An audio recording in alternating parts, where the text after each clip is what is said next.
Ladies and gentlemen, let me tell y'all something straight from the heart. Love is a beautiful thing, but sometimes we confuse it with something that looks like love but really ain't. We call it attachment. And that right there, that's what messes a lot of good people up. See, attachment says, I can't live without you. But love says, I want to live with you, but I still know who I am without you. That's the difference between holding someone close and holding them hostage. Love is about giving, not clinging. When you truly love someone, you give from a place of abundance, not fear. You give because it feels natural, not because you're scared of losing them. Clinging is what happens when love turns into possession.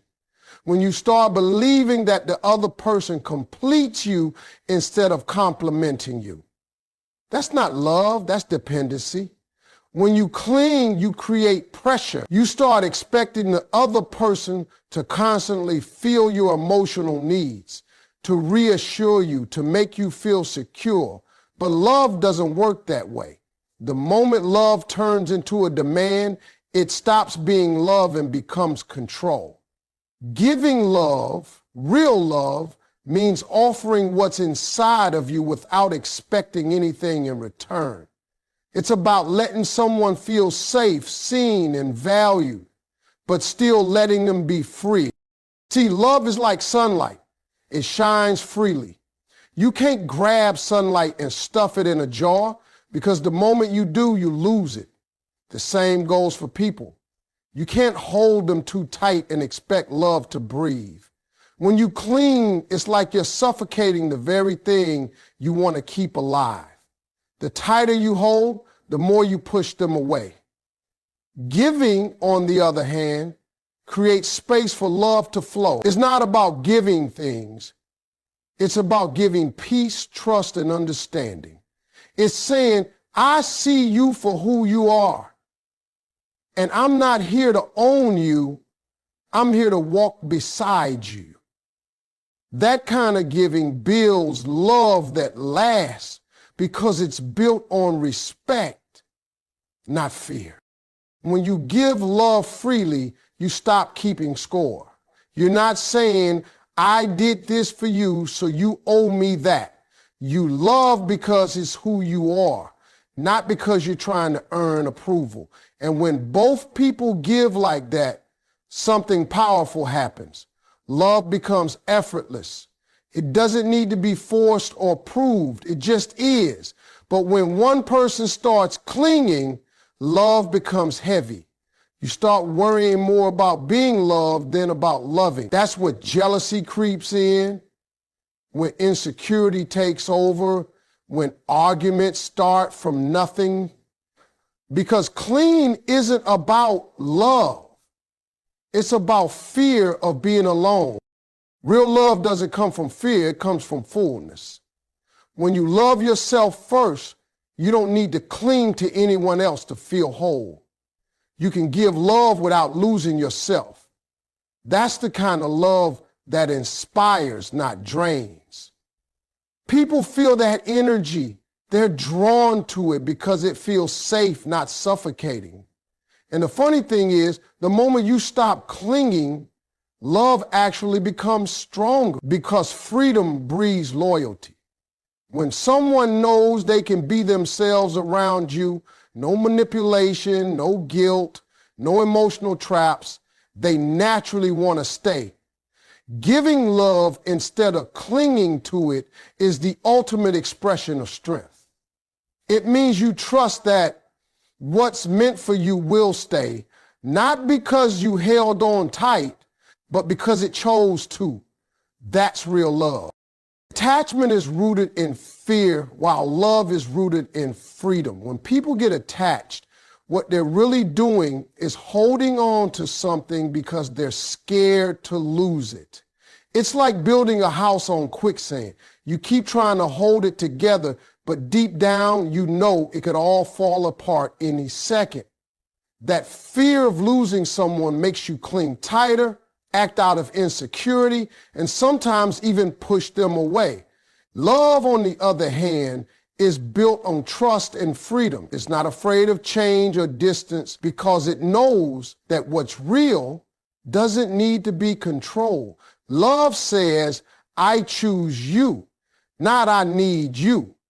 And that's a big difference. Attachment binds people out of fear. Love connects people through choice. Fear-based attachment makes you act in ways that don't align with love. You start thinking, what if they stop loving me? What if they find someone better? Those thoughts start driving your behavior. You overthink every message, every tone, every silence. You start trying to please the other person, not because it feels right, but because you're scared of their absence. That's not love, that's anxiety. And anxiety cannot coexist with true love. Love doesn't make you lose sleep worrying about whether you're enough. Love lets you rest in peace, knowing that being yourself is more than enough. When love comes from freedom, it creates space to breathe, to grow, to be human. Freedom-based love says, I love you for who you are, not for what you can give me. It doesn't chain people down, it sets them free. And here's the beautiful part. When someone feels free in love, they stay not out of fear, but because they want to. There's no need for constant reassurance, no begging for attention, no fear of abandonment. Both people can be themselves without walking on eggshells, without pretending to be perfect just to be loved. That's the kind of love that lasts because it's grounded in honesty, not insecurity. People often confuse attachment with love because both can make you feel deeply connected. But attachment is about possession while love is about appreciation.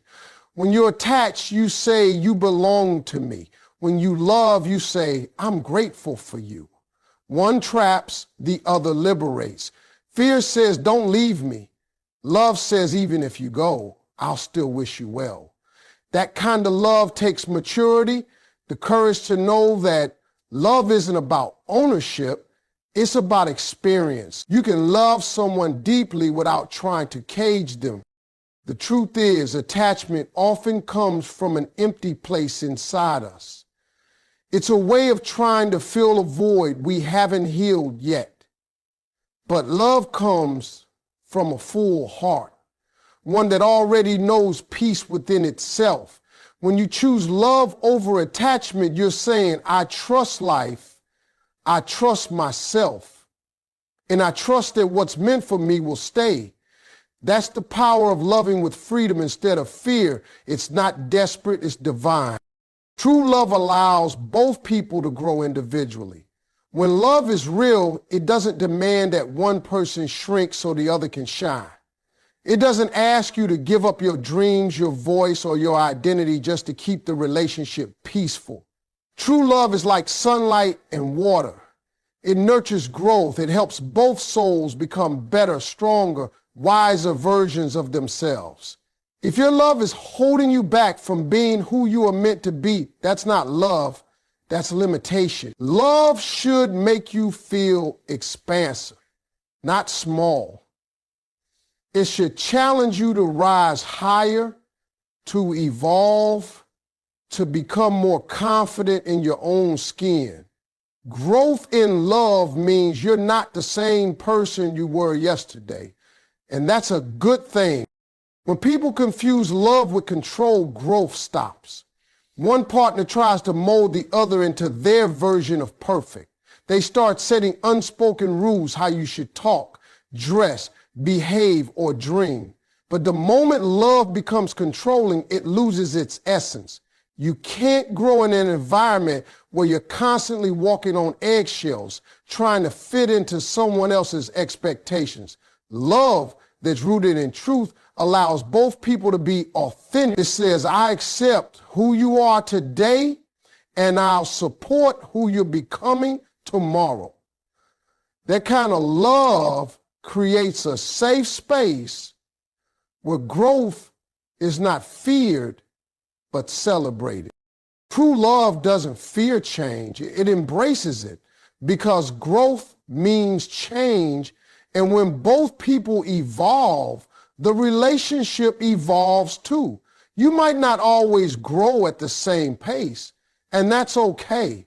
What matters is that you keep supporting each other's journey.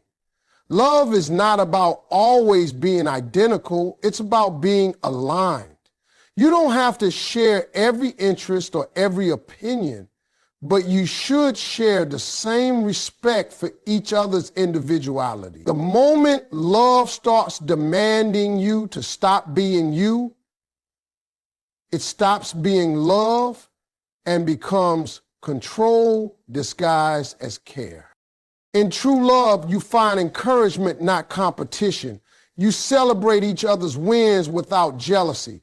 You push each other to do better, and you stand together through every storm.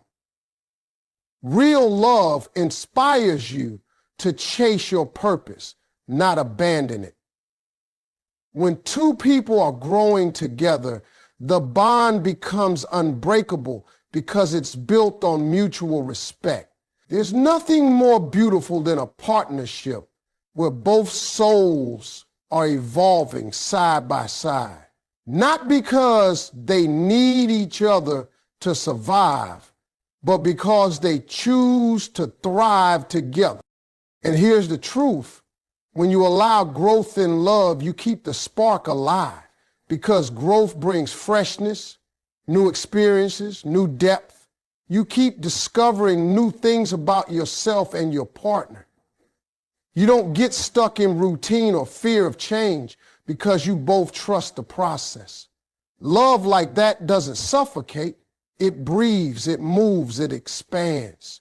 True love never asks you to lose yourself.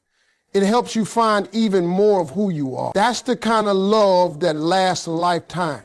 Not by holding on tightly, but by growing freely, together and apart. You can care deeply without losing yourself.